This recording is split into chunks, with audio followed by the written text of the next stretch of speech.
This is the Louie T Network.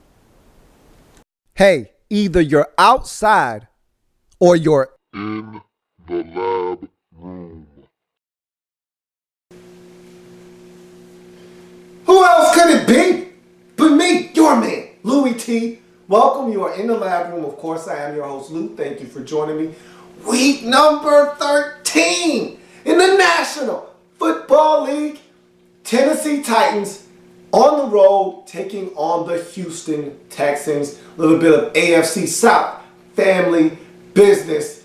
And for these two teams, they're actually trending in opposite directions.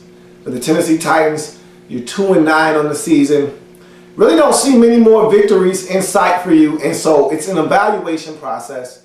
You're looking at Zach Mettenberger and you're trying to find out, is this a guy that we can build the franchise around, or do we need to go sniffing in another direction?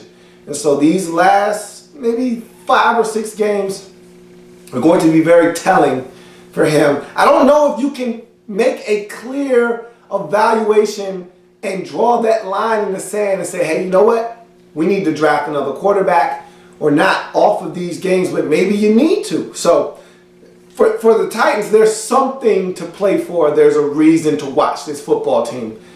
For the Texans, however, I feel like despite being 500 on the season, despite only being 2 games out of the mix in the AFC South division behind the Colts, you're not going to catch the Colts.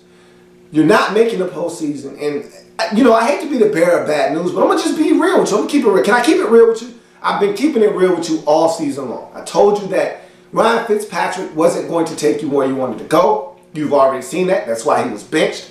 He's a solid backup quarterback. That's why he started for about 10 teams in this league, because he's solid. But just like Kyle Orton in Buffalo, he'll tease you. He'll do some great things. He'll do just enough to be the starter, but not enough to separate himself from the rest of the pack. And so this is a 500 football team. And what you have to realize is that the minute that Ryan Mallett got injured, the relevancy of this Texans team went away.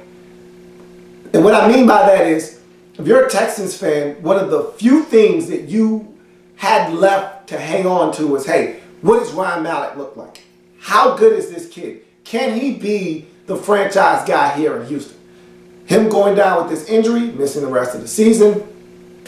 Now you're back to square one with a guy that you basically said, hey, man, we appreciate what you've done, but it's time for you to sit down now and be the backup quarterback.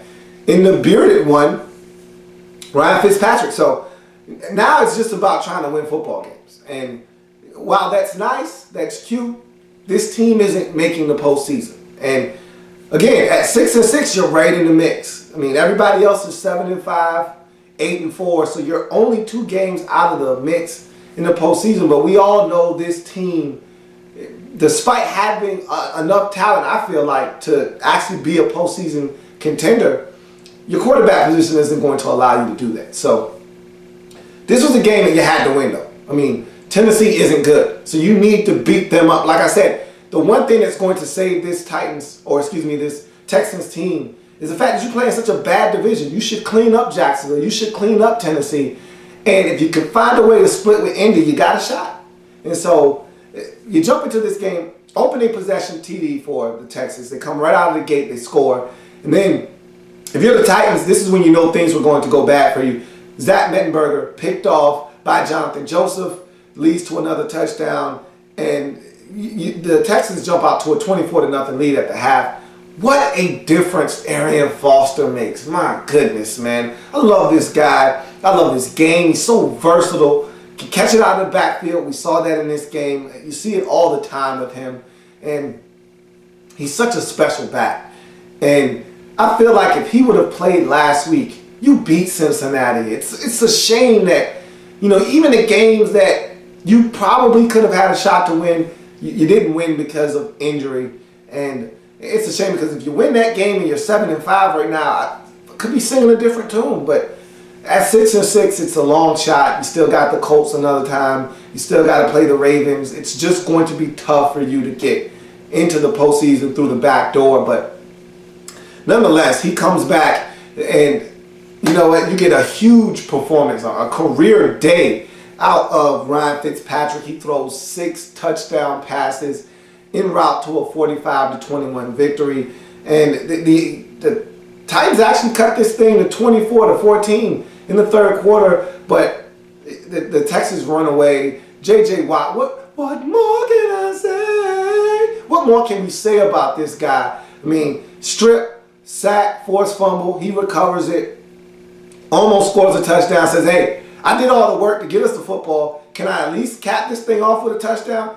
They're actually running routes with this guy now. I mean, he did play tight end in high school, and so he does have a background, but they're getting nasty now. Remember when it was just all, play action fake, and he's lined up tight like he's going to block, and he leaks out into the flat somewhere, or gets into the back of the end zone and throwing for. Now they're motioning him out. Remember against Cleveland, he catches a fade route. Now he's actually going and running jet speed outs, and they're motioning him out. And they're doing so many different things with him now. This guy's amazing, and it'd be a damn shame if he doesn't win MVP. I know this team isn't going to make the postseason, but he still needs to win the MVP, because without him, this is a 3-win football team. So he definitely needs to win the MVP, because this guy has done everything in his power to make this Houston Texans team relevant. And so I'm all for it, man. Hashtag Watt for MVP. Sign me up, as the Texans get it done at home, 45-21. Zach Mettenberg goes down in this game, and I was holding my breath, because I'm not a Tennessee Titans fan, but that's the only reason the Titans are watchable right now, is because Zach Mettenberger is at quarterback, and with Zach Mettenberger at quarterback, you have a reason to watch. What is he out there doing? And when he went down, I said, man, if this is a broken clavicle, if this is a collarbone injury, I'm done, man. I don't know what else to do with this Titans team. Luckily enough, I'm hearing reports that he's going to be fine. He should be able to start come Sunday. Wipe your brow, because Lord knows this Titans team doesn't need another Jake Locker situation where you got a guy that's always banged up, and you go into the next season saying, all right, we got to see what this guy's about. No, you need to find out what he's about right now, okay? And even if he's not winning, you need, Zach Mettenberger in this game made a throw for a touchdown. I want to believe it was to, I think it was to the receiver from Baylor, if I'm not mistaken, Kendall Wright. And it was a laser, man. And those are the type of throws where you're like, man, this kid has it. He's got it. And I think he's somebody that this Titans team can build around. I'd like to see more consistency from Delaney Walker had a drop in this game.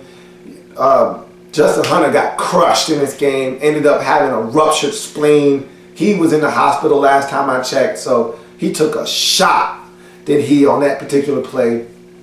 Actually came back in the game. I don't even think he knew his spleen was ruptured.